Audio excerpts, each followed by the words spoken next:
আসসালামু আলাইকুম। হাসান তাহের আলী আপনাদের সাথে আমরা নিয়মিত যে এসএসসি পরীক্ষার্থীদের জন্য ক্লাস করতেছিলাম, ক্লাসের পৌরনীতি ও নাগরিকতার আজকে তৃতীয় ক্লাসে যে বিষয়গুলো আলোচনা করব সেই বিষয়গুলোই যে এখানে লিখে দিয়েছি।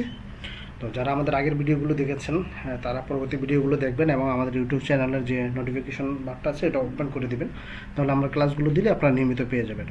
আর আমাদের যে আলোচনাগুলো আছে এগুলো শোনার পরে প্লাস হচ্ছে আমরা যে নোটগুলো দিচ্ছি, যেভাবে সুন্দর করে ছোটো করে নোট করে দিয়েছি, আশা করি যে সৃজনশীলের জন্য এই নোটগুলো অত্যন্ত উপকারী হবে আপনাদের জন্য। তো পরিণতি পড়া খুবই গুরুত্বপূর্ণ একটা বিষয়। যে পরিণতি যখন আপনি পড়াশোনা করবেন নিয়মিত, দেখবেন যে পরবর্তী সময় যখন আপনি ইন্টারে পড়বেন বা অনার্সে আসবে তখন আপনার অনেক কিছু সহজ হয়ে যাবে এবং এই বিষয়গুলি বিস্তারিত আলোচনা হিসেবে পাবেন। তো এই অধ্যায়ে বা এই ক্লাসে আমরা যা শিখবো সেগুলোর মধ্যে হচ্ছে যে রাষ্ট্রের উপাদান এবং রাষ্ট্রের উৎপত্তি। এখান থেকে সবসময় পরীক্ষা আপনার একটা প্রশ্ন থাকবে, রাষ্ট্রের উপাদান আর রাষ্ট্রের উৎপত্তি, এই বিষয়গুলো আপনাকে সব সময়ই আপনাকে পড়তে হবে এবং বিস্তারিত আলোচনা করতে হবে। প্লাস হচ্ছে যে আপনি এরপরে অনার্সে যতদিন পড়াশোনা করবেন বা ইন্টারে যতদিন পড়াশোনা করবেন এগুলো থাকবেই আপনার সব পরবর্তী সাবজেক্টের মধ্যে, বা পরবর্তী সময়ে যখন রাষ্ট্রবিজ্ঞানে যাবেন রাষ্ট্রবিজ্ঞানে এই সাবজেক্টগুলো থাকবেই। তো এখন যদি আমরা বলি যে রাষ্ট্র, আসলে আমরা প্রতিটা দেশ দেখি, কিন্তু প্রতিটা দেশেই কিন্তু রাষ্ট্র না। রাষ্ট্র হওয়ার জন্য কিছু নিয়মকানুন আছে যেগুলো মেন হয়েছে রাষ্ট্র হইতে হয়। যেমন বিভিন্ন দ্বীপ আছে, আমাদের সেন্ট মার্টিন এটা কিন্তু একটা রাষ্ট্র না, এটা আমাদের একটা মানে আমাদের দেশের একটা অঙ্গ। তো এরকম অনেক অনেক ভাগ আছে যেগুলো রাষ্ট্র না। রাষ্ট্র হওয়ার জন্য কি লাগে বা কীভাবে রাষ্ট্রটা হবে, আমরা তো একটা দেশ বা একটা জায়গাকে কখন রাষ্ট্র হিসাবে গণনা করব ওইটা দেখার জন্য যে ওইটা কিভাবে হয় সেভাবে হয়েছে যে রাষ্ট্র। এরপর হয়েছে যে একটা রাষ্ট্র হইতে গেলে কী কী উপাদান লাগবে, যে উপাদানগুলো মাস্ট বি লাগবে, এই উপাদানগুলো আলোচনা করব। আর আরেকটা হচ্ছে যে রাষ্ট্রের উৎপত্তিটা কীভাবে হয়েছে, আমরা যে এখন রাষ্ট্রে ব্যবহার করেছি, বাংলাদেশ একটা রাষ্ট্র, ইন্ডিয়া একটা রাষ্ট্র, পাকিস্তান একটা রাষ্ট্র, এই রাষ্ট্রগুলোর উৎপত্তি কীভাবে হয়েছে বা এই রাষ্ট্রগুলো যখন থেকে শুরু হয় তখন কীভাবে শুরু হয়েছিল সেগুলো নিয়ে আলোচনা করব। তো আমরা সরাসরি ক্লাসে চলে যাই। আমরা প্রথমে যাই হচ্ছে যে রাষ্ট্র নিয়ে যদি দেখি যে রাষ্ট্র বলতে এমন একটা রাজনৈতিক সংগঠনকে বোঝায়, এটা একটা রাজনৈতিক সংগঠন হবে, রাষ্ট্র একটি রাজনৈতিক সংগঠন হবে, এটা বোঝায় যা কোনো একটি ভৌগোলিক এলাকা এবং তৎসংশ্লিষ্ট এলাকার জনগণকে নিয়ন্ত্রণ করার সার্বভৌমত্ব ক্ষমতা রাখে। এই কথাটা সহজ ব্যাখ্যা হয়েছে যে একটা নির্দিষ্ট জায়গা থাকবে যাকে নিয়ন্ত্রণ করবে একটা রাজনৈতিক দল বা রাজনৈতিক সংগঠন, নির্দিষ্ট একটা জায়গা ভৌগোলিক এলাকা থাকবে। রাষ্ট্র সাধারণত একগুচ্ছ প্রতিষ্ঠানের সমন্বয়ে গড়ে ওঠে। পরের লাইনটি আছে যে রাষ্ট্র সাধারণত একগুচ্ছ প্রতিষ্ঠানের সমন্বয়ে গড়ে ওঠে। এখন বিভিন্ন রাজনৈতিক দল আছে, সামাজিক দল আছে, বিভিন্ন সাংস্কৃতিক দল আছে, বিভিন্ন দলের সমন্বয়ে গঠিত হয়ে কি একটি রাষ্ট্র পরিচালনা হয় এবং গড়ে ওঠে। এসব প্রতিষ্ঠান কর্তৃপক্ষ হিসেবে সংশ্লিষ্ট ভৌগোলিক সীমার ভেতরে বসবাসকারী সমাজের সদস্য শাসনের জন্য নিয়মকানুন মেনে তৈরি করে। তো এখন হচ্ছে যে আমাদের প্রতিটা দেশে রাষ্ট্র পরিচালনার ধরন এক এক রকম, কেউ রাজতন্ত্র, কেউ সমাজতন্ত্র, কারো হচ্ছে গণতন্ত্র। তো এক এক রকম হইলেও একটা নির্দিষ্ট সীমার মধ্যে থাকবে এবং ওই দেশের নিয়মকানুন সব কিছু মেনে হয়েছে কি রাষ্ট্র পরিচালনা হবে একটা ভৌগোলিক এরিয়ার মধ্যে। এরপরে যদি আমরা বলি পৃথিবী মোট রাষ্ট্রে আছে 200-এরও বেশি। যে পৃথিবীতে এখন যদি আমরা স্বাধীন রাষ্ট্র বলি, যেগুলো স্বাধীন হচ্ছে কারো অধীনস্থ নয়, নিজস্ব ক্যাটাগরি বা নিজস্ব আইন শৃঙ্খলা নিয়মকানুন দিয়ে চলে, এরকম পৃথিবীতে দেশ রয়েছে 200+। প্রতিটি রাষ্ট্রে আছে নির্দিষ্ট ভূখণ্ড এবং জনসংখ্যা, এবং প্রতিটি রাষ্ট্রেরই নির্দিষ্ট জনসংখ্যা এবং ভূখণ্ড আছে। এটার মিনিং হলো হয় যে প্রতিটা রাষ্ট্রেরই যে রাষ্ট্রগুলো আছে, যে বাংলাদেশে 16 কোটি জনসংখ্যা, ভারতে 130 কোটি জনসংখ্যা, পাকিস্তানে 10 কোটি জনসংখ্যা। তো এইভাবে হচ্ছে যে প্রতিটা দেশের নির্দিষ্ট একটা এরিয়া এবং কি নির্দিষ্ট জনসংখ্যা আছে। তো এগুলো রাষ্ট্রের উপাদানের মধ্যে একটা পরবর্তীতে আলোচনায় আমরা এগুলো দেখবো আর কি, যে একটা রাষ্ট্রের কী কী উপাদান থাকে যখন আমরা এটাকে রাষ্ট্র বলতে পারবো। তো আপনার যখন সৃজনশীল লাগবো রাষ্ট্র কাকে বলে এরকম যদি আসে, বা রাষ্ট্র কী, যদি রাষ্ট্র কী বলে তাহলে আপনার এই প্যারাটা যদি দেখেন সুন্দর করে, আপনি যদি একবার দুইবার রিডিং করেন তাহলে আপনি বুঝে যাবেন আসলে এই জায়গাটা কী বলতে এসেছে, বা আমাদের লেকচারগুলো যদি শোন। নেক্সট হয়েছে যে এর পরবর্তীতে যে আপনি রাষ্ট্র কাকে বলে সংজ্ঞা দাও, যদি এরকম সংজ্ঞা দেয় তাহলে বিখ্যাত কিছু সংজ্ঞা আছে, তার মধ্যে থেকে আমি একটা সংজ্ঞা এখানে অ্যাড করে দিয়েছি, যেই সংজ্ঞাটা আপনাদের বই আছে। কারণ রাষ্ট্র নিয়ে কথা বলতে গেলে আপনি অনেক কিছু চেঞ্জ করে লিখতে পারবেন না, আপনার নির্দিষ্ট ক্যাটাগরির মধ্যে লিখতে হবে। এই জন্য হচ্ছে যে আমি আপনাদের বই রিলেটেড এই ক্লাসটা আমি আপনাদের বই রিলেটেড করেছি, যাতে বাহিরে কোনো না যায় আর কি, যাতে আপনাদের জন্য বোঝা সহজ হয়। তো এটা যদি আপনি রাষ্ট্র কি যদি বলে তাহলে আপনি এই প্যারাটুকু রাষ্ট্র কি লিখে, যে রাষ্ট্র বলতে আপনি এই প্যারাটুকু লিখে দেবেন, তাহলে 1 বা 2 নাম্বারে এইটুকু থাকতে পারে সৃজনশীলের। পরবর্তীতে যদি সৃজনশীলের 2 নাম্বারে যদি রাষ্ট্রের সংজ্ঞা চায়, সৃজনশীল প্রশ্নের একটা ভালো গুণ হয়েছে যে সৃজনশীল হয়েছে যে যখন যেই প্যারাটা ওই প্যারাটা রাষ্ট্র দলে রাষ্ট্র, পরিবার দলে পরিবার, হ্যাঁ, বিভিন্ন সাংগঠনিক দলের স্বাধীনতা বা সংবিধান দলের সংবিধান, নাগরিক দলে নাগরিক, প্রত্যেক একটা প্যারার মধ্যে একটা সৃজনশীল হবে। তো এই জন্য আপনাকে একটা যখন যেই প্যারাটা বিষয়ে আলোচনা করবো আপনাকে পুরো প্যারাটা জানতে হবে। তো রাষ্ট্রের সংঘাতে যদি আসে, আমি প্রথমে একটু ডেমো দিয়েছি। রাষ্ট্রের সংঘ রাষ্ট্র একটি রাজনৈতিক প্রতিষ্ঠান, বিশ্বের মানুষ কোনো না কোনো রাষ্ট্রে বসবাস করে। একটু আগে যেটা বলছিলাম যে প্রতিটা দেশের নাগরিকই কোনো না কোনো রাষ্ট্রে অন্তর্ভুক্ত। আমাদের এই পৃথিবীতে ছোটো ছোটো মিলে প্রায় 200টি রাষ্ট্র আছে। প্রতিটি রাষ্ট্রে আছে নির্দিষ্ট ভূখণ্ড এবং জনসংখ্যা। এছাড়াও রাষ্ট্র পরিচালনার জন্য আর আছে সরকার ও সার্বভৌমত্ব। মূলত এগুলো ছাড়া কোনো রাষ্ট্র গঠিত হতে পারে না। তো এখানে আমাদের অনেকগুলো উপাদানের কথা বলে দেওয়া হয়েছে যে রাষ্ট্রের আছে ভূখণ্ড আছে, নির্দিষ্ট ভূখণ্ড আছে, জনসংখ্যা আছে, এছাড়া সরকার ও সার্বভৌমত্ব। এগুলো হলে রাষ্ট্র হবে। মূলত এগুলো ছাড়া রাষ্ট্র গঠিত হতে পারে না। তো সেই ক্ষেত্রে আমরা একটা প্রাথমিক ধারণা পেয়ে গেলাম যে কোন উপাদানগুলো দিয়ে রাষ্ট্র হয়। পরবর্তীতে অধ্যাপক গার্নার বলেন, আপনাদের বইয়ে বা 9-10 যে বইটা আছে এই এটা দিয়ে আছে, কারণ এটা আপনার মুখস্থ করে নিতে হবে। এই সংখ্যাটা যদি আপনার মুখস্থ করেন না, পরবর্তীতে রাষ্ট্র নিয়ে যত কিছু লেখেন আপনি এই সংখ্যাটা ইউজ করতে পারবেন সব জায়গায়।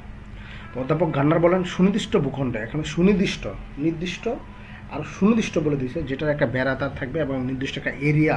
বাংলাদেশের আয়তন 1,47,570 বর্গ কিলোমিটার, একটা নির্দিষ্ট কিন্তু এরিয়া আছে, এর জন্য সুনির্দিষ্ট বলে দিয়েছে। সুনির্দিষ্ট ভূখণ্ডে স্থায়ীভাবে বসবাস করে, যারা সবসময় এখানেই বসবাস করে। সুসংগঠিত সরকারের প্রতি স্বভাবজাতভাবে আনুগত্যশীল, বহিঃশত্রু নিয়ন্ত্রণ হতে মুক্ত, স্বাধীন জনসমষ্টিকে রাষ্ট্র বলে। এখন কিন্তু একদম ক্লিয়ার করে দিয়েছে যে অধ্যাপক গার্নার তিনি যে সংজ্ঞাটা দিয়েছেন ওই সংজ্ঞার মধ্যে একদম ক্লিয়ার করে দিয়েছে যে রাষ্ট্রটা স্বাধীন হবে এবং বহিঃশত্রুর আক্রমণ নিয়ন্ত্রণে মুক্ত, স্বাধীন থাকতে হবে এবং প্রতিটি নাগরিক যারা স্বভাবজাতভাবে আনুগত্য স্বীকার করবে প্রতিটি রাষ্ট্রের প্রতি। এটি সাধারণত একগুচ্ছ প্রতিষ্ঠানের সমন্বয় গড়ে ওঠে। এই কথাটা আমরা আগে পড়েছি। এইসব প্রতিষ্ঠানের কর্তৃপক্ষ হিসেবে সংশ্লিষ্ট ভৌগোলিক সীমার ভেতরে বসবাসকারী সমাজের সদস্য শাসনের জন্য নিয়মকানুন তৈরি করে। সুন্দর মতো আমরা একটা বন্ধুরা যা আলোচনা করছিলাম ওটাকে সুন্দর করে সাজিয়ে অধ্যাপক গার্নার একটা সংজ্ঞা তৈরি করেছেন বা তিনি তার আলোচনা এই সংজ্ঞাটা দিয়েছেন না যে রাষ্ট্র সম্পর্কে। তো আপনি এই সংজ্ঞাটা আপনি যদি মুখস্থ করে নেন তাহলে পরবর্তীতে রাষ্ট্র নিয়ে যত আলোচনা আসবে আপনি এই সংজ্ঞাটা ইউজ করতে পারবেন। তো রাষ্ট্রের সংজ্ঞা চলে গেলো। রাষ্ট্রের সংজ্ঞার পরে রাষ্ট্রের উপাদান, রাষ্ট্রের যে উপাদান আছে, আমরা আগে যে আলোচনাগুলো করেছি যে রাষ্ট্রের উপাদান রয়েছে 4টি, নিচে বিস্তারিত আলোচনা করা হলো। রাষ্ট্রের উপাদান আমরা যে আগের আলোচনায় রাষ্ট্র সম্পর্কে বলার সময় ওখানে বলেছিলাম যে জনসমষ্টি, নির্দিষ্ট ভূখণ্ড, সরকার, সার্বভৌমত্ব। জনসমষ্টি হচ্ছে যে নির্দিষ্ট একটা জনসমষ্টি থাকতে হবে, যে জনসমষ্টি যে একটা দেশে 1,000, 2,000, 10,000, 20,000, 1 কোটি, 2 কোটি, 5 কোটি যে কোনো পরিমাণে একটা জনসংখ্যা লোক থাকবে। নির্দিষ্ট ভূখণ্ড থাকবে। নির্দিষ্ট ভূখণ্ড বলতে বোঝানো হয়েছে যে প্রতিটা দেশেই একটা এরিয়া ভিত্তিক হবে রাষ্ট্রের, একটা নির্দিষ্ট আয়তন থাকবে। বাংলাদেশের আয়তন যেমন 1,47,570 বর্গ কিলোমিটার, ইন্ডিয়ার একটা আয়তন আছে, পাকিস্তান, চীনের একটা আয়তন আছে, বিশ্বের সবচেয়ে বড় আয়তন হিসেবে দেশ চীন। এরপর হচ্ছে সরকার, ওই দেশটা পরিচালনা করার জন্য নির্দিষ্ট একটা সরকার থাকবে যে হচ্ছে কি জনগণের ভোটে নির্বাচিত হবে, জনগণের প্রত্যক্ষ এবং পরোক্ষ ভোটে নির্বাচিত একটা সরকার গঠন করবে। আর পরবর্তীতে হয়েছে যে সার্বভৌমত্ব। সার্বভৌমত্ব হয়েছে যে দেশটা স্বাধীন হতে হবে, কারো অধীনস্থ হবে না, কারো অধীনস্থ হলে ওটা রাষ্ট্র হবে না। তো সার্বভৌমত্ব হচ্ছে সার্বভৌমত্ব অর্জন করতে হবে। আর 16 ডিসেম্বর 1971 সালে আমরা পাকিস্তান থেকে যে স্বাধীনতা লাভ করি এটা আমাদের সার্বভৌমত্ব। এই জন্য সার্বভৌমত্ব খুবই গুরুত্বপূর্ণ একটা বিষয়। এর পরবর্তীতে আমরা এগুলো নিয়ে যদি বিস্তারিত আলোচনা, এগুলো আমি আপনাদের বইয়ে যেই নোটটা আছে আমি ওই নোটটাই তৈরি করেছি। এর পিছনের একটা বড় কারণ হচ্ছে যে এই নোটগুলোর বাইরে লেখা যায় না। যে আপনি যখন জনসমষ্টি, নির্দিষ্ট ভূখণ্ডে সরকার, সার্বভৌমত্ব লিখবেন, আমরা এগুলো নিয়ে অনেক বিস্তারিত আলোচনা করি, উদাহরণ দিয়ে, জনসংখ্যা দিয়ে। তারপরে আমরা যখন অনার্সে মাস্টার্সে পড়েছি তখন এগুলো নিয়ে আরও অনেক বিস্তারিত আলোচনা করেছি। কিন্তু আপনাদের বইয়ে যেটা দেওয়া আছে খুব সংক্ষিপ্তভাবে ছোট্ট করে দেওয়া আছে এবং সুন্দর করে গুছানো কথা লেখা আছে। এই জন্য আমি বইয়ের নোটটাই এই জায়গাটায় অ্যাপ্রিপিয়েট করেছি। আমরা যদি উপাদানে চলে যাই, প্রথম জনসমষ্টি। জনসমষ্টি নিয়ে কি বলেছে যে রাষ্ট্র গঠনের অপরিহার্য উপাদান জনসমষ্টি। এখন আপনার নৈভিত্তিক প্রশ্নের মধ্যে আসে যে রাষ্ট্র গঠনের অপরিহার্য উপাদান কোনটি, তখন এই 4টা উপাদান দিলে তখন যদি হবে জনসমষ্টি। রাষ্ট্র গঠনের অপরিহার্য উপাদান জনসমষ্টি। কোনো ভূখণ্ডে একটি জনগোষ্ঠী স্থায়ীভাবে বসবাস করলে রাষ্ট্র গঠিত হতে পারে, তবে একটি রাষ্ট্র গঠনের জন্য কী পরিমাণ জনসমষ্টি প্রয়োজন এর কোনো সুনির্দিষ্ট নিয়ম নেই। বিভিন্ন দেশের জনসংখ্যা বিভিন্ন রকম রয়েছে। কোনো দেশের জনসংখ্যা কিন্তু সমান সমান নয় যে এই রাষ্ট্র গঠন করতে হলে সমান সমান জনসংখ্যা লাগবে, এরকম কিন্তু নেই। যেমন বাংলাদেশ জনসংখ্যা প্রায় 19 কোটি, ভারতে 121 কোটি, ব্রুনাইয়ে প্রায় 2 লক্ষ। তবে রাষ্ট্রবিজ্ঞানীদের মতে একটি রাষ্ট্রের সম্পদের সাথে সামঞ্জস্যপূর্ণ জনসংখ্যা থাকা বাঞ্ছনীয়। একটি রাষ্ট্র যেরকম আছে তার সম্পদ যেরকম আছে ওই অনুসারে ওই দেশের জনসংখ্যা থাকবে। এর পরবর্তীতে যদি আমরা আলোচনা যাই, তারপর আছে যে নির্দিষ্ট ভূখণ্ড। প্রথমে আছে যে একটা জনসমষ্টি লাগবে, তারপর নির্দিষ্ট ভূখণ্ড। রাষ্ট্র গঠনের নির্দিষ্ট ভূখণ্ড আবশ্যক। তো এখানে আরেকটা নির্বিতিক আছে যে আবশ্যক উপাদান কোনটি, একটি রাষ্ট্র গঠনের জন্য যে আবশ্যক উপাদান কোনটি। রাষ্ট্র গঠনের জন্য আবশ্যক উপাদান হচ্ছে নির্দিষ্ট ভূখণ্ড। নির্দিষ্ট ভূখণ্ড বলতে একটি রাষ্ট্রের স্থলভাগ, জলভাগ এবং আকাশ সীমাকে বোঝায়। এখন নির্দিষ্ট ভূখণ্ড বলতে আমরা যে শুধু স্থলভাগটা বুঝবে এরকম না, আমাদের যে জলভাগ আছে বা আমাদের যে আকাশ সীমানা আছে, তিনটা মিলাই হয়েছে কি নির্দিষ্ট ভূখণ্ড। রাষ্ট্রের ভূখণ্ড ছোট বা বড় হতে পারে, যেমন বাংলাদেশের ক্ষেত্রে 2015 সালে 31শে জুলাই 1,570 বর্গ কিলোমিটার। তবে বাংলাদেশ ও ভারতের মধ্যে স্বাক্ষরিত স্থল সীমানা চুক্তি অনুযায়ী 2015 সালে 31শে জুলাই দুই দেশের মধ্যে পারস্পরিক ছিটমহল বিনিময়ের ফলে বাংলাদেশের মোট ভূখণ্ডে আর একটা সংখ্যা 10,000 একর জমি যোগ হয়েছে, যেটা হচ্ছে যে ওই যে ছিটমহল যেগুলো আছে আমাদের উত্তরবঙ্গে যে ছিটমহলগুলো আছে, যে ভারতের মধ্যে আমাদের কিছু ছিটমহল বা বাংলাদেশের মধ্যে ভারতের কিছু ছিটমহল আছে, এবং ছিটমহল নিয়ে আলোচনা করবো, তখন আমরা এই বিষয়টা বলবো যে ছিটমহল কী। এছাড়া বঙ্গোপসাগরের বিনিময়ে ভারতের সাথে আমাদের আন্তর্জাতিক আদালতে সমুদ্র সীমা আমরা একটা মামলায় রায় হয়েছিল যে সমুদ্র সীমার আয়তন আমাদের বৃদ্ধি পেয়েছে। বর্তমানে সমুদ্র সীমা 1,11,800 বর্গ কিলোমিটার সমুদ্র অঞ্চলে বাংলাদেশের সার্বভৌম অধিকার প্রতিষ্ঠিত হয়েছে। গণচিত ভারত, পাকিস্তান, যুক্তরাষ্ট্র, কানাডা প্রভৃতি রাষ্ট্রের ক্ষেত্রফল বাংলাদেশের চেয়ে অনেক বড়। তো একটা নির্দিষ্ট ভূখণ্ডের কথা বলা হয়েছে যে একটা দেশ যতটুকু আয়তনে থাকে, নির্দিষ্ট স্বাধীনতা সার্বভৌমত্ব অর্জনের ফলে যে আয়তনটা হয়, ওটা হয়েছে কি নির্দিষ্ট একটা ভূখণ্ড জনগণের জন্য। এরপর যদি আমরা আরও যে দুটো উপাদান আছে, ওই দুটো উপাদান যদি দেখি, যে সরকার একটি রাষ্ট্রের গুরুত্বপূর্ণ উপাদান। আমাদের সবসময় কনফিউশন করে নৈতিক প্রশ্নের জন্য যে রাষ্ট্রের গুরুত্বপূর্ণ উপাদান কোনটা, আবশ্যক উপাদান কোনটা, তারপরে যে অপরিহার্য উপাদান কোনটি, এগুলো নিয়ে আপনাকে প্রশ্ন করবে, তখন আপনাকে কনফিউশন সৃষ্টি করে দেবে নৈতিক প্রশ্ন। এই জন্য প্রথম যে লাইনটা আছে, এই লাইনটা খুব ইম্পর্টেন্ট। রাষ্ট্রের জন্য একটা গুরুত্বপূর্ণ উপাদান, আবশ্যক উপাদান, অপরিহার্য উপাদান, সবচেয়ে বেশি গুরুত্বপূর্ণ আবশ্যকীয় উপাদান, সার্বভৌমত্ব। তো এইভাবে সরকার ছাড়া রাষ্ট্র গঠিত হতে পারে না, কারণ একটা সরকার গঠন করতে হলে অবশ্যই রাষ্ট্র গঠন করতে হলে অবশ্যই কি সরকার লাগবে। একটা সরকারের অধীনস্থ যেহেতু একটি রাষ্ট্র হচ্ছে রাজনৈতিক প্রতিষ্ঠান, তো সেক্ষেত্রে হয়েছে কি আপনার সরকার লাগবে। সরকার গঠনের মাধ্যমে হচ্ছে কি একটি রাষ্ট্র প্রতিষ্ঠিত হয়। রাষ্ট্রের যাবতীয় কার্যক্রম বলে সরকারের মাধ্যমে পরিচালনা হয়। সরকার গঠিত হয় 3টি বিভাগ নিয়ে, যথা আইন বিভাগ, শাসন বিভাগ, বিচার বিভাগ। তো একটা সরকার গঠন করার জন্য আমাদের কি 3টা বিভাগ দরকার। কোন 3টা বিভাগ? আইন বিভাগ, শাসন বিভাগ এবং বিচার বিভাগ। সকল রাষ্ট্রের সরকার গঠন একই রকম হলেও রাষ্ট্রপতি সরকারেরও ভিন্ন ভিন্ন। যেমন বাংলাদেশের সংসদীয় সরকার আর মার্কিন যুক্তরাষ্ট্রের রাষ্ট্রপতি শাসিত সরকার রাষ্ট্রের যাবতীয় শাসনকার্য পরিচালিত করে থাকে। তো এখানে একটু বোঝানো দরকার আছে যে সংসদীয় সরকার আর একটা হচ্ছে কি রাষ্ট্রপতি শাসিত। আমাদের রাষ্ট্রপ্রধান কিন্তু রাষ্ট্রপতি, কিন্তু সরকার হচ্ছে কি সংসদীয়। সংসদের যে প্রধান তিনি হচ্ছে সরকার। রাষ্ট্রপতি আছে নানামাত্র রাষ্ট্রপতি, উনি ওনার মতো আছে বা ওনার পদটা সবার উপরে, কিন্তু সরকার পরিচালনা করে কে? সংসদীয় সরকার। সংসদ থেকে যাকে নির্বাচিত সরকার করা হয় তাকে তিনি হচ্ছে সরকার পরিচালনা করেন। কিন্তু যুক্তরাষ্ট্র হচ্ছে যিনি প্রধানমন্ত্রী, যুক্তরাষ্ট্রের প্রধানমন্ত্রী নয়, যিনি হচ্ছে রাষ্ট্রপতি শাসিত সরকার। তখন হচ্ছে রাষ্ট্রপতি ওই দেশের প্রধান। আমাদের দেশটা হচ্ছে সরকার প্রধান আর ওদের হচ্ছে রাষ্ট্রপতি প্রধান। তো দুটা জিনিস হচ্ছে, একজন হচ্ছে রাষ্ট্রপতি শাসন কার্য পরিচালনা করে, আর সংসদীয় সরকার যে আছে আমাদের মতো দেশগুলোতে, আমাদের ভারত এগুলোতে হচ্ছে যে যুক্তরাষ্ট্রের সরকার ব্যবস্থায় যে প্রধানমন্ত্রী আছে, প্রধানমন্ত্রী হচ্ছে রাষ্ট্র পরিচালনা। এই জন্য আমাদের মাননীয় প্রধানমন্ত্রী বলা হয়, আর আমেরিকাতে দেখবেন প্রেসিডেন্ট বলা হয়। এরপরে আমরা সার্বভৌমত্ব লাস্ট আমরা যে উপাদানটা আছে, এই উপাদানটা নিয়ে যদি কথা বলি, তাহলে হচ্ছে যে সার্বভৌমত্ব। রাষ্ট্র গঠনের সবচেয়ে গুরুত্বপূর্ণ অত্যাবশ্যকীয় উপাদান, এটা আপনার অবশ্যই মনে রাখতে হবে। রাষ্ট্র গঠনের সবচেয়ে গুরুত্বপূর্ণ অত্যাবশ্যকীয় উপাদান হচ্ছে সার্বভৌমত্ব। এটি রাষ্ট্রের পরম এবং সর্বোচ্চ ক্ষমতা। কারণ আপনি সার্বভৌমত্ব অর্জন না করলে রাষ্ট্র কোনো কিছু পরিচালনা করতে পারবে না। অন্যের যদি অধীনস্থ থেকে যদি দেশ পরিচালনা করেন, তাহলে অবশ্যই আপনার এটা রাষ্ট্র নয়। তো সেক্ষেত্রে একটা বিষয়, যে যখন আমরা পূর্ব পাকিস্তান ছিলাম, আমাদের অধীনস্থ, আমরা ছিলাম পাকিস্তানের অধীনস্থ, তখন আমাদের এটা আলাদা করে রাষ্ট্র ছিল না, পুরো পাকিস্তানটা একটা রাষ্ট্র ছিল। কিন্তু যখন 16 ডিসেম্বর 1971 সালে আমরা স্বাধীনতা লাভ করি, তখন কিন্তু আমাদের এটা রাষ্ট্র পরিণত হয়, যে আমাদের একটা স্বাধীনতা রাষ্ট্র, আমরা সার্বভৌমত্বটা অর্জন করি। এই জন্য এটা কি এটি রাষ্ট্রের চরম এবং পরম দুইটা সাইটে এবং সর্বোচ্চ ক্ষমতা। এর দুটি দিক রয়েছে যত করে অভ্যন্তরীণ এবং বাহ্যিক সার্বভৌমত্ব। একটা সার্বভৌমত্বের দুইটা দিক আছে, অভ্যন্তরীণ এবং বাহ্যিক। অভ্যন্তরীণ সার্বভৌমত্ব সাহায্যে রাষ্ট্র দেশের অভ্যন্তরে বিভিন্ন আদেশ জারির মাধ্যমে ব্যক্তিগত এবং সংস্থার উপর কর্তৃত্ব স্থাপন করে। অন্যদিকে বাহ্যিক সার্বভৌমত্বের মাধ্যমে রাষ্ট্রীয়তার আত্মনিয়ন্ত্রণ থাকে দেশকে মুক্ত রাখার জন্য। এখন সার্বভৌমত্ব জিনিসটা হচ্ছে যে সার্বভৌমত্বের যে দুটো দিক আছে, একটা অভ্যন্তরীণ, একটা হচ্ছে বাহ্যিক। আমরা অভ্যন্তরীণ বলতে বলি ভিতরের অংশ, আর বাহ্যিক বলতে বুঝি বাহিরের অংশ। আমাদের যেই বিষয়গুলো আছে যে আমাদের অভ্যন্তরীণ যত ধরনের নিয়ম কারণ শৃঙ্খলা একটা রাষ্ট্র পরিচালনা করার জন্য এটার জন্য সার্বভৌমত্ব অর্জন করে থাকে। এরপর হচ্ছে যে বাহিরে বাহিরে বিভিন্ন দেশের সাথে কূটনৈতিক সম্পর্ক থেকে শুরু করে সাহায্য সহযোগিতা এভরিথিং সব কিছুতে অবদান রাখে এবং বহিঃশত্রুর আক্রমণ থেকে দেশকে রক্ষা করার জন্য যত কিছু গঠন করা যায় সব কিছু গঠন করার জন্য যা যা প্রয়োজন এগুলো হচ্ছে কি সার্বভৌমত্ব তৈরি করা। সার্বভৌমত্ব না হলে এগুলো তৈরি করা যায় না।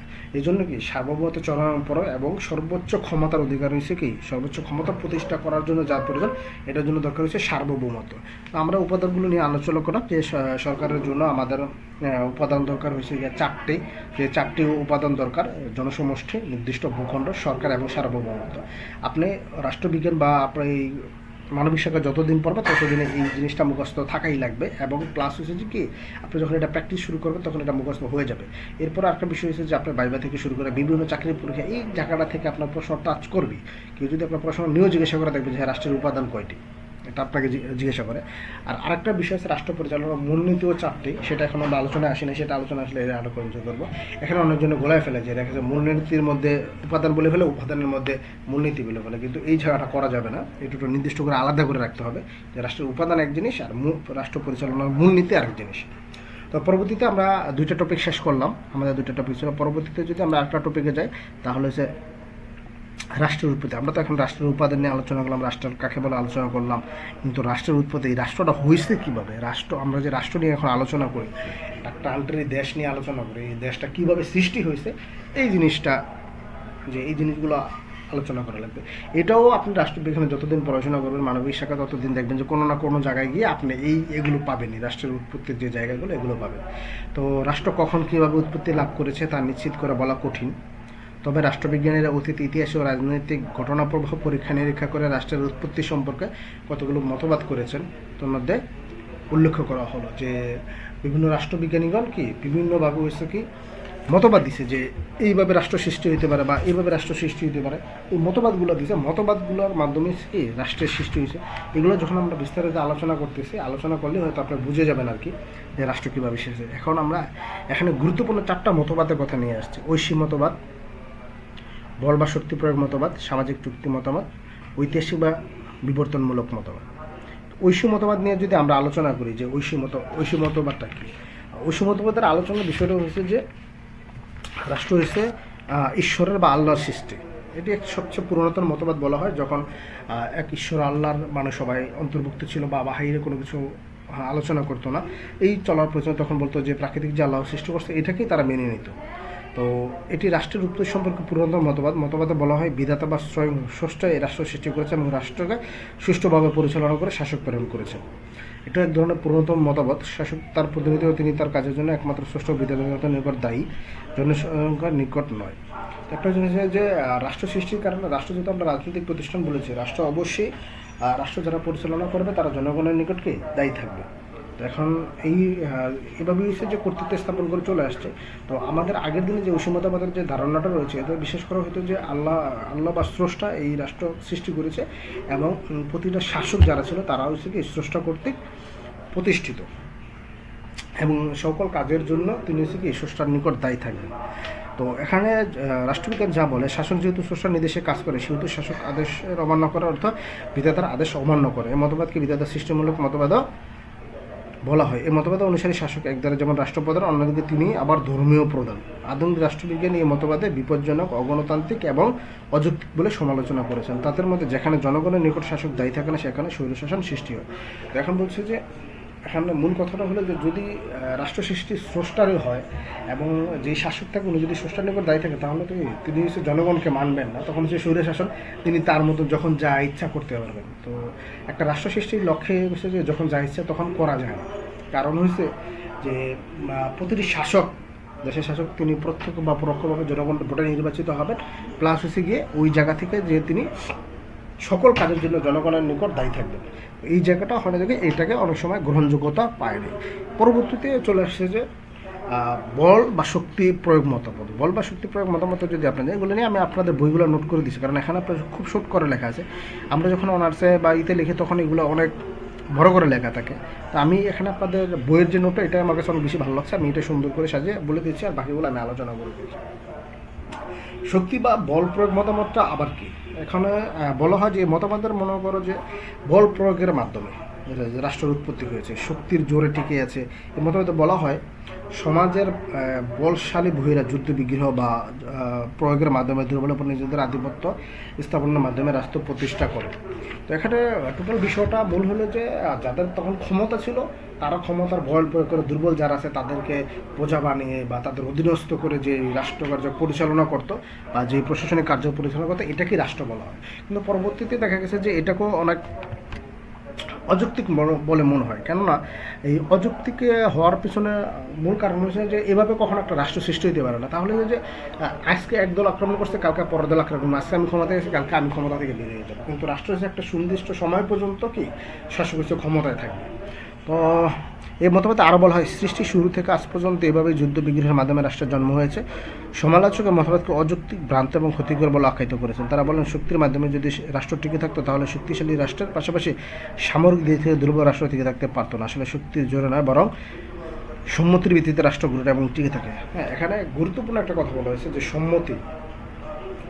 যদি শক্তির প্রয়োগের মাধ্যমে টিকে থাকবে তাহলে বড় বড় দেশগুলো, আমাদের ছোটো যে দেশগুলো আছে, ভারত আমাদের দেশে 28টা রাষ্ট্র, আমরা ছোটো একটা রাষ্ট্র। আমাদের থেকে নেপাল, ভুটান আরও ছোটো, তারপরে মায়ানমার আরও ছোটো আছে, এই যে চীনের পাশে মায়ানমার আরও ছোটো ছোটো যেগুলো রাহুল, যে ছোটো ছোটো দেশগুলো, তাহলে এগুলো তো বল প্রয়োগ মানে শক্তি দখল করে নিয়ে যেত, কিন্তু এটা তো আর হয় না। সো এটাও অযৌক্তিক মতবাদ বলা হয়।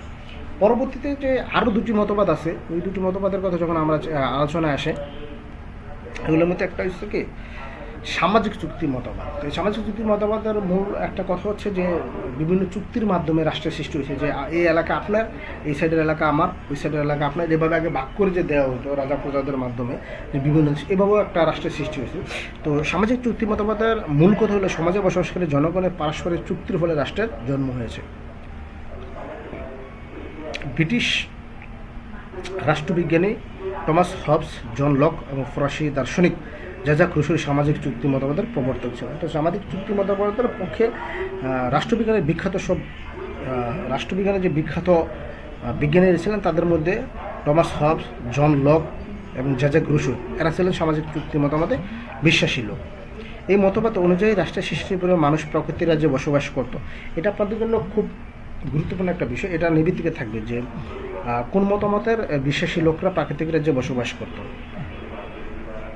এটা একটা প্রশ্ন আপনাদের অনেক সময় আসে, বা এটা আপনার 1 নম্বরে সৃজনশীল 1 নম্বর যখন লিখবেন তখন আসতে পারে যে কোন মতবাদের বিশ্বাসী লোকেরা প্রাকৃতিক রাজ্যে বসবাস করতে। এবং বিভিন্ন পরীক্ষাতে, বিভিন্ন চাকরির পরীক্ষাতে এই প্রশ্নটা আসে। যেহেতু আমি অনেকগুলো চাকরির পরীক্ষা দিয়েছে, প্লাস হচ্ছে গিয়ে ভার্সিটি অ্যাডমিশন থেকে শুরু করে অনেক পরীক্ষা দিই, তখন এই প্রশ্নটা আসতো। রাষ্ট্র সৃষ্টির পূর্বে মানুষ প্রকৃতির রাজ্যে বসবাস করত, তার প্রাকৃতিক নিয়ম মেনে চলত এবং প্রাকৃতিক সুযোগ সুবিধা ভোগ করত। কিন্তু প্রাকৃতিক রাজ্যে আইন অমান্য করলে শাস্তি দেওয়ার কোনো কর্তৃপক্ষ ছিল না। ফলে সামাজিক জীবনে অরাজকতা, বিশৃঙ্খলা সৃষ্টি হয়। মানুষ হয়ে ওঠে স্বার্থপর এবং আত্মকেন্দ্রিক, দুর্বলের উপর চলে সবলের অত্যাচার।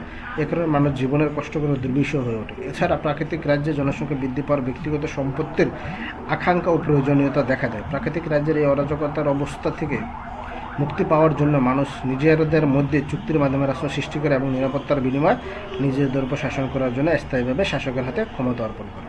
এটা খুবই একটা গুরুত্বপূর্ণ মতবাদ। লাস্ট মতবাদের মধ্যে সামাজিক চুক্তি মতবাদ অনেক ক্ষেত্রে আলোচনা করলে, যখন আপনার রাষ্ট্রবিজ্ঞানে আরও বেশি পড়াশোনা করবেন তখন দেখবেন যে সামাজিক চুক্তি মতবাদটা অনেক গুরুত্ব আকারে দেখা হয়, যে রাষ্ট্র সৃষ্টির পেছনে যে মারামারি কাটাকাটি এগুলো বাদ দিয়ে পরবর্তীতে যে নিজেদের মধ্যে করে সোভিয়েত ইউনিয়ন তারা যে ভাগ হয়ে গেল, এখন যে ইউরোপ আছে তারাও তো একসময় মারামারি কাটাকাটির মধ্যে ছিল, তারা এখন সভ্য হয়ে গেলো, এগুলো বিভিন্ন চুক্তির মাধ্যমে হয়েছে। তো সেক্ষেত্রে হয়েছে কি জার্মানির ওই সময়টাতে দেখা গেছে যে এই সামাজিক চুক্তি মতামত খুবই গুরুত্ব আকারে দেখা হতো। এর পরবর্তীতে যখন এগুলো নিয়ে আরও বিস্তারিত আলোচনা করছে, আধুনিক যুগ আস্তে আস্তে আধুনিক যুগ চলে আসছে, যখন মানুষ বিভিন্ন গবেষণামূলক করছে এবং বিভিন্ন জায়গা থেকে ক্লিয়ার করার চেষ্টা করছে যে আসলে রাষ্ট্রটা কীভাবে সৃষ্টি হয়েছে, তখন আরেকটি লাস্ট মতবাদের আয়োজন হয়, বা মতামত প্রকাশ করা হয়, সেটা হচ্ছে ঐতিহাসিক বা বিবর্তনমূলক মতামত। ঐতিহাসিক বা বিবর্তনমূলক মতামতের মূল বক্তব্য রয়েছে যে পর্যায়ক্রমে আস্তে আস্তে মানুষের বসবাস থেকে শুরু করে যখন পৃথিবীর বয়স আস্তে আস্তে বাড়ছে, তখন মানুষ আস্তে আস্তে নিজেদের মধ্যে যে পরিবর্তন সৃষ্টি করেছে, পর্যায়ক্রমে যে পরিবর্তন সৃষ্টি হয়েছে এবং ঐতিহাসিক দিক মেনে বা ঐতিহাসিক বিষয়গুলো যে ছিল ওগুলো আস্তে আস্তে নিয়মকানুনের মধ্যে নিয়ে আসার পরে যে রাষ্ট্রের সৃষ্টি হয়েছে, সেটাই হয়েছে কি সবচেয়ে গুরুত্বপূর্ণ মতবাদ রাষ্ট্র সৃষ্টির পিছনে। তো আমরা যদি এটা বলি, এই মতবাদের মূল বক্তব্য হলো রাষ্ট্র কোনো একটি বিশেষ কারণে হঠাৎ করে সৃষ্টি হয়নি, যে রাষ্ট্র এক দুই দিনে কোনো কারণে আজকে রাষ্ট্র দরকার সৃষ্টি হয়েছে, মারামারি হলে আজকে রাষ্ট্র দরকার সৃষ্টি হয়ে গেছে, বা স্রষ্টা আজকে বলে এইটুকু রাষ্ট্র, এভাবে সৃষ্টি হয়নি। দীর্ঘদিনের বিবর্তনের মাধ্যমে সমাজের বিভিন্ন স্তরে বিভিন্ন শক্তি উপাদান ধীরে ধীরে পরিবর্তিত হতে হতে রাষ্ট্রের উৎপত্তি হয়েছে। যেসব রাষ্ট্রের কার্যকারিতার ফলে রাষ্ট্রের উৎপত্তি হয়েছে সেগুলো হলো সাংস্কৃতিক বন্ধন, রক্তের বন্ধন, ধর্মের বন্ধন, যুদ্ধ বিগ্রহ, অর্থনৈতিক ও রাজনৈতিক চেতনা ও কার্যকলাপ। ঐতিহাসিক ও বিবর্তনমূলক মতবাদে ডক্টর গার্নার বলেন, আমরা গার্নারের সঙ্গে পড়েছি, গার্নার বলেন রাষ্ট্র বিধাতার সৃষ্টি নয়, বল প্রয়োগের মাধ্যমে সৃষ্টি হয়নি, বরং ঐতিহাসিক ক্রমবিবর্তনের ফলে রাষ্ট্রের উৎপত্তি হয়েছে। এটার কথা একদম ক্লিয়ার যে রাষ্ট্র কি আস্তে আস্তে পরিবর্তন হওয়ার পরে যখন মানুষ আধুনিক চিন্তা চেতনা হয়েছে যে আমাদের এই নির্দিষ্ট একটা ভূখণ্ড দরকার, হ্যাঁ আমাদের একটা সরকার দরকার পড়ে এই মানুষগুলোকে পরিচালনা করার জন্য, আমাদের একটা রাষ্ট্রপতি আনুগত নিয়ম শৃঙ্খলার মধ্যে চলা দরকার, তখন হচ্ছে কি একটা রাষ্ট্রের সৃষ্টি হয়েছে। রাষ্ট্রের উৎপত্তি সম্পর্কিত বিভিন্ন মতামতের মধ্যে ঐতিহাসিক ও বিবর্তনমূলক মতবাদ সবচেয়ে যুক্তিযুক্ত এবং গ্রহণযোগ্য। এই মতামতে রাষ্ট্রের উৎপত্তির সঠিক ব্যাখ্যা পাওয়া যায় এবং আসলে বর্তমানে রাষ্ট্র বহু যুগের পরিবর্তনেরই ফল। পরবর্তীতে সবচেয়ে গুরুত্বপূর্ণ এবং এই রাষ্ট্রগুলোকে বলা হয় কি ঐতিহাসিক বিবর্তনের রাষ্ট্র। তো সেখান থেকে যে আমরা যদি রাষ্ট্র আলোচনা করি তাহলে আমরা সবচেয়ে গুরুত্বপূর্ণ হচ্ছে কি সামাজিক চুক্তি মতামতের পরে যখন আমরা আলোচনা করবো যে লাস্ট যে মতামতটা আছে, এই মতামতবাদটাকে আমরা কি আলোচনা করব। সামাজিক চুক্তি মতামতের পরে আমরা যে লাস্ট একটা আলোচনা করলাম ঐতিহাসিক বিবর্তনমূলক মতামত, ওই মতামতটাই হবে। তো সব কিছু মিলে এই যে আজকে রাষ্ট্রের আলোচনা ছিল, রাষ্ট্রের উপাদান। আমরা যদি রাষ্ট্রের যে সংখ্যাটা দিয়েছে, যে অন্তর্গত গানা যে সংখ্যাটা দিয়েছে, বা রাষ্ট্র একটা সামাজিক রাজনৈতিক বিশ্বের এখনও 200 রাষ্ট্র আছে এবং এগুলার বিভিন্ন উপাদান রয়েছে, যেগুলো নির্দিষ্ট ভূখণ্ড থাকতে হবে, জনসমষ্টি থাকতে হবে, সরকার থাকতে হবে, সার্বভৌমত্ব থাকতে হবে, এবং রাষ্ট্র সৃষ্টির যে কারণগুলো, রাষ্ট্র কীভাবে উৎপত্তি হয়েছে, রাষ্ট্রের উৎপত্তির পিছনে বিভিন্ন মতবাদ রয়েছে, 4টি মতবাদ রয়েছে, ঐশ্য মতবাদ, বল প্রয়োগ মতামত, অথবা সামাজিক চুক্তি মতামত, আর লাস্টে এসে গিয়ে ঐতিহাসিক মতামত। আমরা যে নোটটা আলোচনা করছি এটার সাথে আপনারা চুপটা বুলাই নেবেন, আপনাদের বইটা একটু দেখবেন, এগুলো খুবই গুরুত্বপূর্ণ বিষয় যখন আপনি এখান থেকে পড়াশোনা করবেন পরবর্তী ইন্টারে পড়ার জন্য, প্লাস হচ্ছে গিয়ে আপনার অনার্সে পড়ার জন্য বিষয়গুলো খুব সহজ হয়ে যাবে। আমি 9-10 খুব ভালো পড়াশোনা করতাম এই বইগুলো নিয়ে জানার জন্য, আর এগুলো যত পড়বেন তখন ইতিহাস সম্পর্কে জানতে পারবেন, রাষ্ট্র সৃষ্টি সম্পর্কে জানতে পারবেন, রাষ্ট্রবিজ্ঞান সম্পর্কে জানতে পারবেন, আপনার এগুলো সম্পর্কে বিশেষ আগ্রহ জাগবে। আর এগুলো যখন আপনি নোট করা শুরু করবেন, কোটেশন করা শুরু করবেন, বিভিন্ন নিয়ে গিয়ে গবেষণা করবেন, তখন দেখবেন কি আপনার জ্ঞানের পরিধি আরও বৃদ্ধি পাচ্ছে এবং অনেক কিছু সহজ হয়ে যাচ্ছে আপনার জন্য। বিভিন্ন চাকরির পরীক্ষার জন্য আপনার অর্ধেক পড়া কমপ্লিট হয়ে যাচ্ছে এই যে ইতিহাস সম্পর্কে জানা। তো ধন্যবাদ সবাইকে, যাদের ভিডিওটা ভালো লাগবে, প্লাস হচ্ছে যারা ক্লাস নিয়মিত করতেছে বন্ধুদের সাথে দেখানোর জন্য এগুলো আস্তে আস্তে শেয়ার করে দেবেন। ধন্যবাদ সবাইকে, আজকের মতো যাচ্ছি। আর পরবর্তী ক্লাসে আপনাদের সামনে আর একটা গুরুত্বপূর্ণ বিষয় নিয়ে আলোচনা করবো, সেটা হচ্ছে নাগরিক অর্জনোত্তর পদ্ধতি। নাগরিক কী কী কারণে হওয়া যায়, কাদেরকে নাগরিক বলা হয় এবং নাগরিকত্ব অর্জনের পদ্ধতি কয়টি, এই বিষয় নিয়ে আলোচনা করব। ধন্যবাদ সবাইকে।